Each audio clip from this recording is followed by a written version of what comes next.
I'm Lisa. I'm from Atomic Martini Vintage and I'm here at Garterbelts and Gasoline looking after all my vintage-loving customers. And where are you usually situated, Lisa? So we're actually in Lutwyche, which is about 7 kilometres north of Brisbane. Fantastic. And how long have you been dealing in vintage clothes? My vintage store's been open just over a year, which is a bit exciting, to be honest. And what is it about vintage clothes and the whole lifestyle and culture that interests you?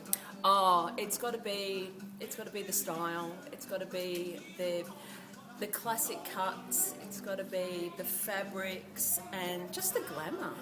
Yeah, it's just got style. And how long have you been dressing like this?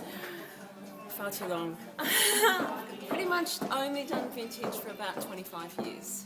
And we've got someone in stiletto heels just walking past. So everybody here who comes to this store obviously loves all the stuff you do. And it's original, isn't it? Absolutely. Don't do any reproduction at all. So everything is anywhere between the 1920s through to about the 1980s. 1980s, do you call that vintage? Call it retro. Okay. So what is the difference between, say, vintage, classic, retro? Is that just splitting hairs?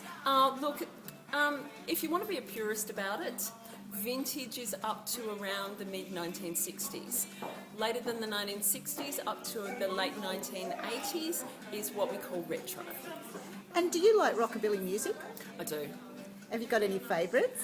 I've got to say some of the local Brisbane bands. I really love West Texas Crude and the Mayhem County Boys. Those guys are really some of my favourites. Well, thanks for the tips. We're going to have to go and listen to them sometime on Atomic Cafe.